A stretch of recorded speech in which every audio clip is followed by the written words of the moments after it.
The West was not won with a single gun.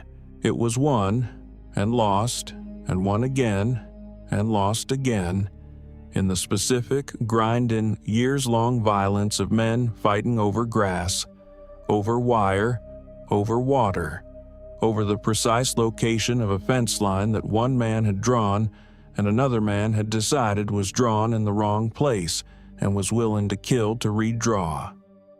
The mythology gave us the duel. 2 men, 1 street, high noon, the clean resolution of a conflict compressed into 30 seconds and concluded with a winner and a loser and the crowd dispersing and the saloon resuming its business.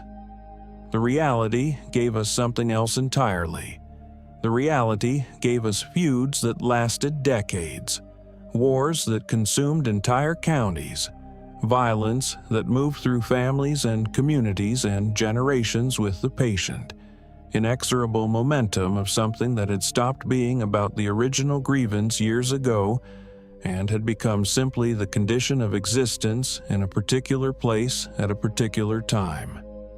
The cattle wars of the American West were not glamorous. They were not resolved in 30 seconds. They were resolved, when they were resolved at all, by exhaustion, by emigration, by the deaths of so many people on so many sides that the original question of who owned what piece of ground had been answered not by a court or a treaty, but by the specific, brutal arithmetic of who remained alive to press the claim. This is the story of that arithmetic. 8 conflicts, 8 chapters in the history of a West that the mythology made romantic and the participants made in blood. The Johnson County War, 1892, Wyoming, April of 1892. A private army of 50 men, hired killers imported from Texas, paid by the Wyoming Stock Growers Association, transported north by private railroad car with a list of names and the specific authorization of an organization that had concluded that the legal system had failed them and that imported gunmen were the appropriate substitute, crossed into Johnson County with the intention of resolving the rustling problem. The rustling problem was the small ranchers and the homesteaders who had moved into the Johnson County range in the preceding decade. The Wyoming Stock Growers Association, the organization of cattle barons whose members had built their fortunes on the open range and whose fortunes were now being threatened by the mathematical fact that the range was filling up with people who had not asked permission to arrive, had decided that these people were rustlers. The evidence for this characterization ranged from documented to manufactured, and the men making the characterization were not particularly interested in the distinction. They had a list, 70 names, men who would be killed when found. The operation had been planned in detail, communicated to the territorial governor, and tacitly endorsed by the United States senators from Wyoming, whose political existence depended on the goodwill of the cattlemen who had funded their elections. The invasion began at the KC Ranch on the morning of April 9th. Nate Champion was inside. Champion was a small rancher. He had been targeted before. The previous winter, a group of men had come to kill him in his sleep, and he had woken up and fought them off and survived. He knew what was coming when he heard the movement outside his cabin on the morning of April 9th. He barricaded himself inside. He loaded his rifle, and he held the KC Ranch against the 50-man army for the better part of a day. What Champion did during those hours, the specific, sustained, one-man defense of a log cabin against professional killers, was documented in the diary he kept while the siege was happening. He wrote between shots. He wrote about the sounds outside. He wrote about the men he could hear moving. He wrote about the fact that he was alone and that the men outside were not leaving. The last entry in the diary noted that the firing had gotten heavier and that he did not know how much longer he could hold. He held until the invaders set fire to the cabin. He ran out into the smoke and was shot multiple times. He kept running. He was shot again. He fell approximately 100 yards from the cabin door. The invasion that had imported 50 men to resolve the rustling problem had accomplished the killing of Nate Champion and one other man. It had not resolved the rustling problem. What it had done was alert Johnson County, which responded by arming approximately 200 men and surrounding the invaders at the TA Ranch, that the Wyoming Stock Growers Association had sent an army into their county to kill their neighbors. The siege of the TA Ranch lasted 2 days. The invaders were pinned down and outgunned and would have been killed to the last man if the United States cavalry had not arrived.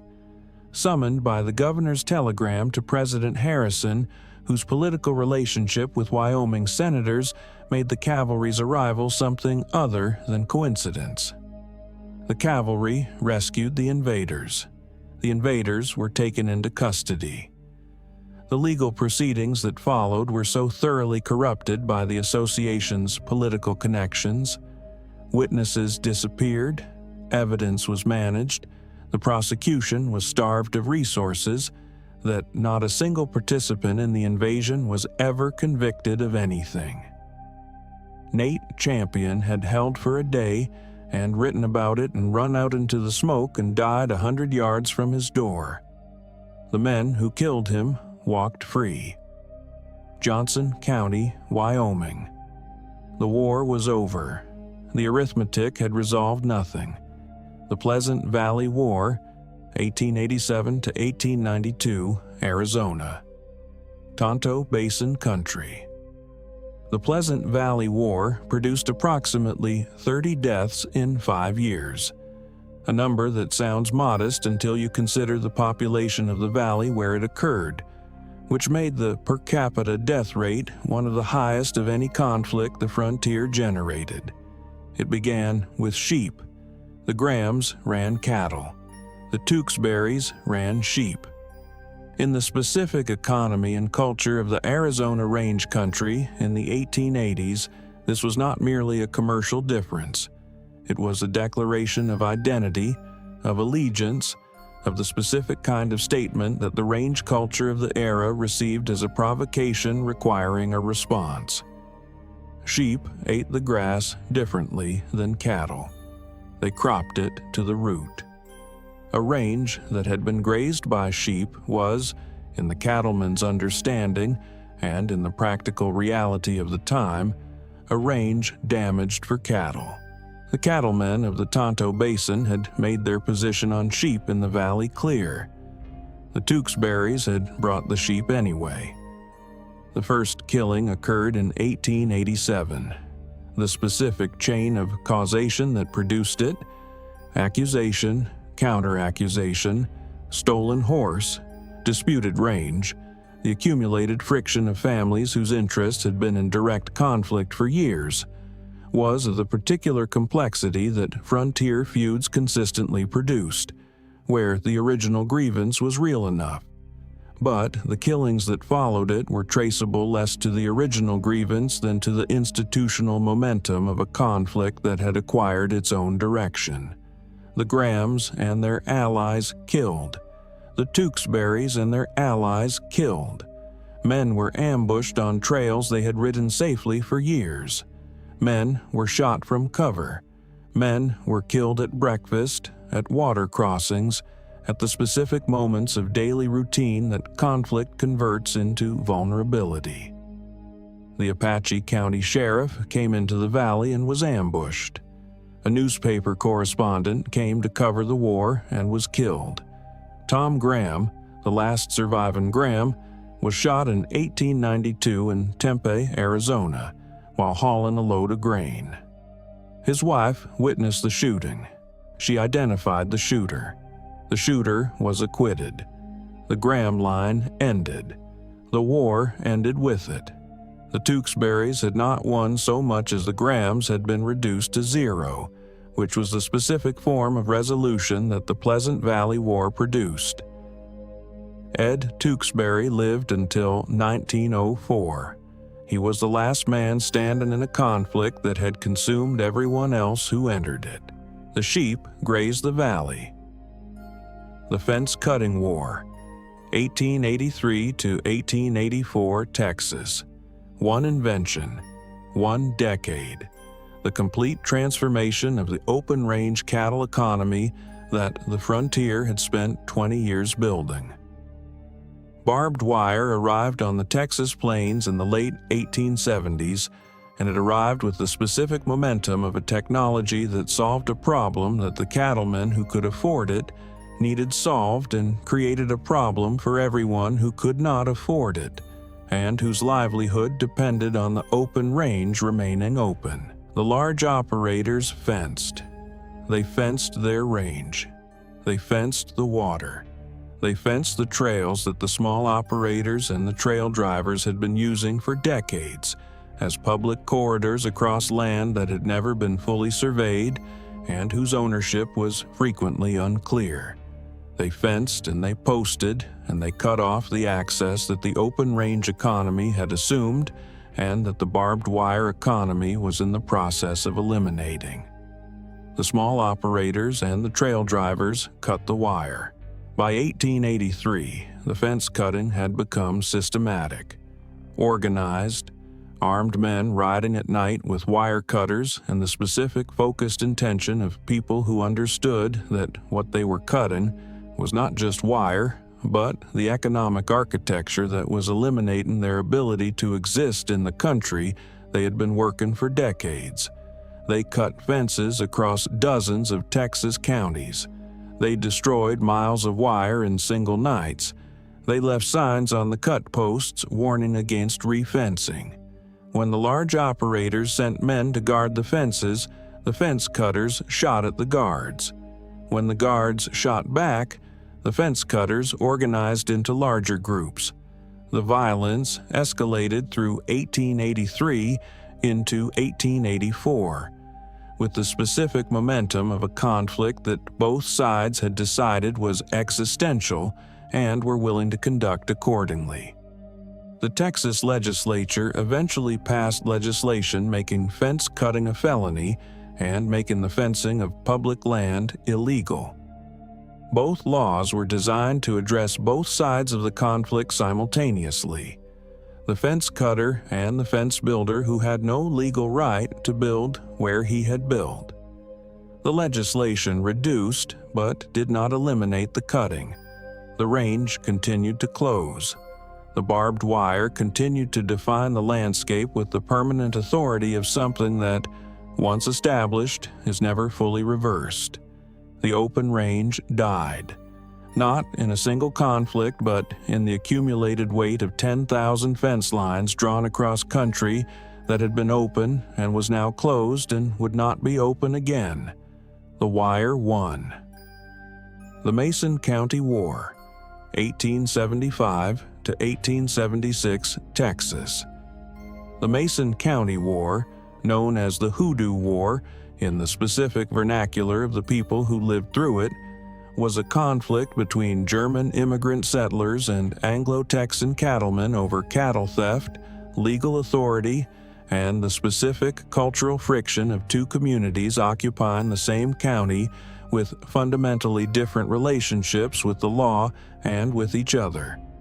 The German settlers had come to Mason County in the 1840s and 1850s and had built a community with the particular thoroughness of people who had crossed an ocean to establish something permanent.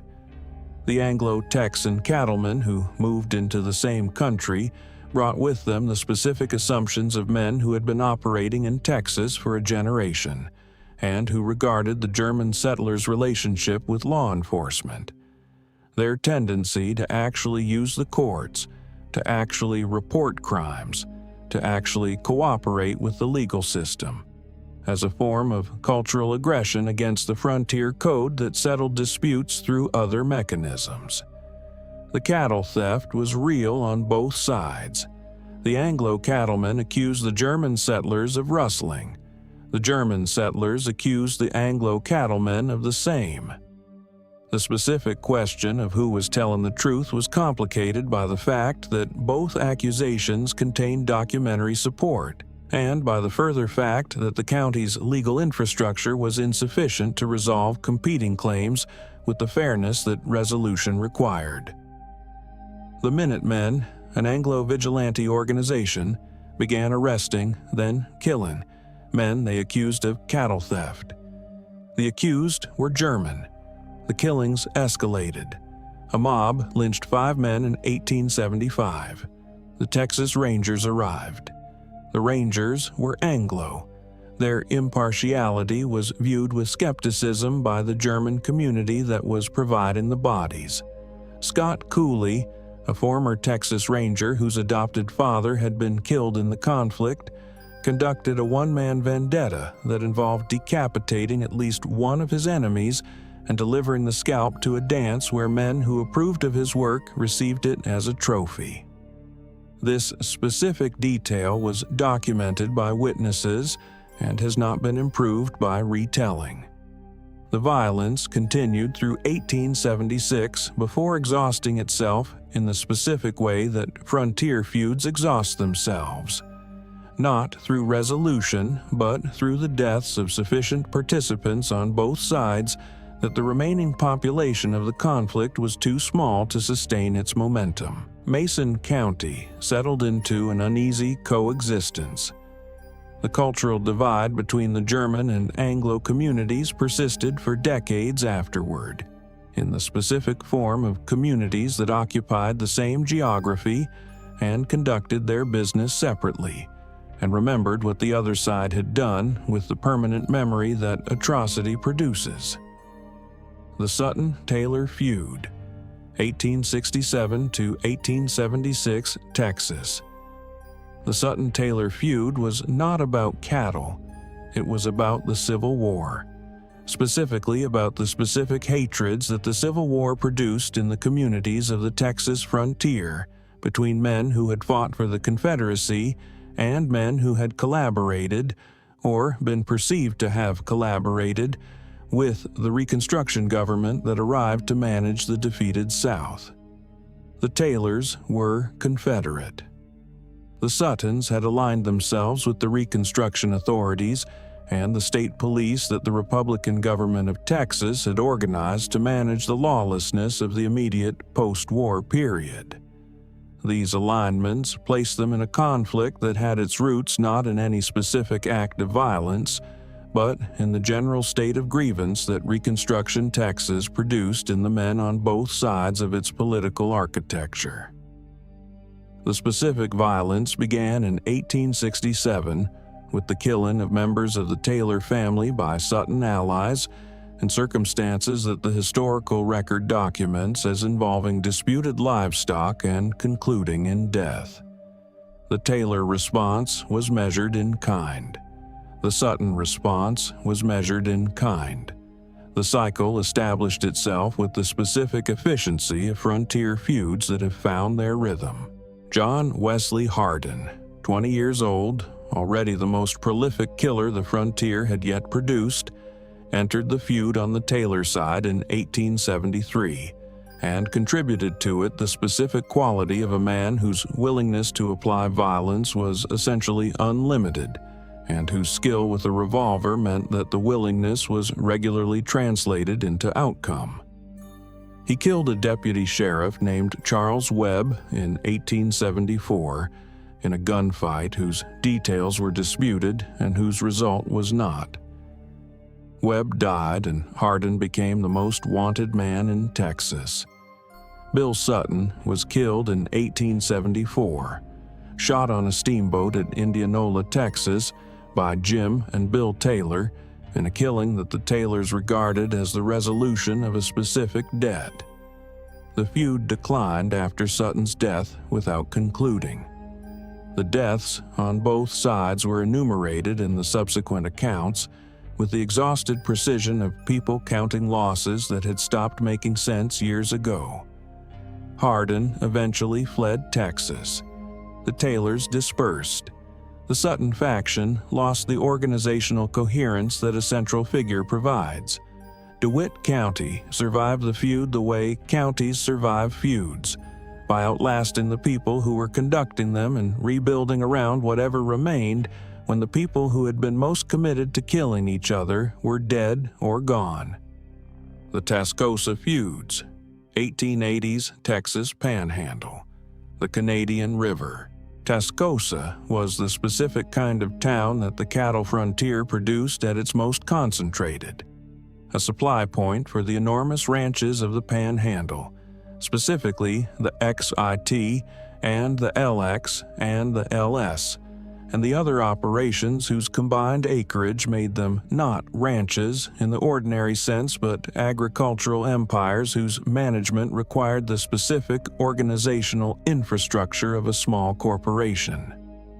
The Cowboys who worked those ranches and gathered in Tascosa for their periodic breaks from the range discovered in the early 1880s that the cattle barons who employed them had made a specific decision about what the Cowboys' labor was worth and what it was not worth, and that the decision had been made without consulting the Cowboys who would be affected by it. The Cowboys went on strike in 1883. It was one of the first cowboy strikes in American history, and it was conducted with the specific dignity of men who understood that dignity was the only leverage they possessed. They presented their demands: higher wages, the specific rate being negotiated rather than dictated, and they refused to work until the demands were met. The ranches brought in replacement workers. The strike collapsed. The Cowboys who had organized it found themselves blacklisted across the Panhandle operations, their names on lists that the cattle barons shared with each other and that translated in practical terms to an inability to find work in the region where they had spent their working lives. The specific resentment this produced was documented in the violence that followed across the mid-1880s, gunfights in Tascosa's saloons, the killing of LS Cowboys by former strikers, the killing of former strikers by LS Cowboys, the specific, grinding, saloon-by-saloon violence of men whose grievances had been converted by the failure of the strike into something that had no legitimate channel remaining and expressed itself through the channel that the frontier always made available. The worst single night, March 21, 1886, produced 4 deaths in a gunfight behind the Jenkins and Dunn Saloon. The Boot Hill Cemetery outside Tascosa received the dead with the regularity of a facility that had been established for exactly this purpose and was being used accordingly. Tascosa declined through the late 1880s as the railroad bypassed it in favor of Amarillo. The town that the cattle economy had built, the cattle economy abandoned. What remained was a Boot Hill with the specific testimony of what the Panhandle's labor conflicts had produced when the legitimate instruments of resolution were removed from the available options. Brown's Park Range War, 1900 Colorado, Wyoming, Utah. The canyon country where the 3 territories meet in the specific geography that distance and terrain had made the preferred refuge of men whose activities required the cover that remoteness provides. Brown's Park was not a town. It was a basin, a remote stretch of high country along the Green River where the small ranchers and the people the cattle barons called rustlers had been coexisting for decades with the specific uneasy equilibrium that the open range produced between people whose interests were in competition but whose proximity required at least the performance of coexistence. The large cattle operators, specifically the 2-bar ranch of Ora Haley, whose ambitions for the range had been growing with his herd, hired Tom Horn in 1900 to resolve the Browns Park problem. Horn's resolution method was the same method he had applied everywhere else he had been hired to apply it: the ambush, the hidden position, the single shot from a distance sufficient to make identification of the shooter difficult and prosecution impossible. Matt Rash died in July 1900, shot in his cabin. Esam Dart died in October 1900, shot in his doorway. The community of Browns Park understood what was happening, even if the courts could not establish it with sufficient legal precision to produce charges. The small ranchers and their allies knew that Horn had been hired. They knew what Horn's presence meant for the people whose names were on Haley's list. They responded with the specific, frightened practicality of people who understood that the legal system had no protection available for them and that the alternative to leaving was dying. Some left.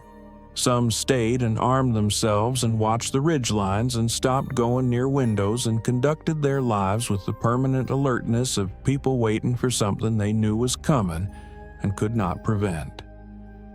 Horn was eventually convicted in Wyoming in 1902, not for the Browns Park killings but for the murder of 14-year-old Willie Nickel, whose death the investigation established was one of Horn's contracted executions. He was hanged in Cheyenne on November 20th, 1903. The Browns Park Range War ended not with a legal resolution of who owned what range, but with the specific resolution that Tom Horn's methods always produced: the removal of the people who occupied the disputed ground, by death or by flight, until the disputed ground was no longer disputed because the people who had disputed it were no longer present to continue the dispute. Ora Haley expanded his range. The Green River moved through Browns Park as it had always moved. The ground held what had happened to it and asked no one's permission to continue. This is what the cattle wars were, not the mythology, not the clean, resolved 30-second conflicts that the Western genre assembled from the raw material of events that were nothing like 30 seconds and nothing like clean. 8 conflicts, decades of combined duration, hundreds of men dead, counties emptied, industries transformed. The specific, grinding, generational violence of people fighting over grass and water and wire, and the question of who had the right to draw a line across ground and call it theirs. The mythology gave us heroes and villains, and the moral clarity of a gunfight that ends when one man falls. The cattle wars gave us the Johnson County invaders riding home on a government cavalry escort after killing Nate Champion in his doorway. They gave us Tom Horn shooting Isam Dart from under a tree and walking away from every court that attempted to hold him accountable. They gave us the German settlers of Mason County burying their dead, while the Anglo vigilantes who killed them served no sentence that the record preserved. The ground holds all of it. The grass grew back. The wire rusted. The names on the boot hill markers faded in the weather of the decades that followed, and the frontier that produced those names moved on to its next chapter with the specific indifference of a place that had never been particularly interested in accounting for what it had consumed. Only the ground remembered, it always does,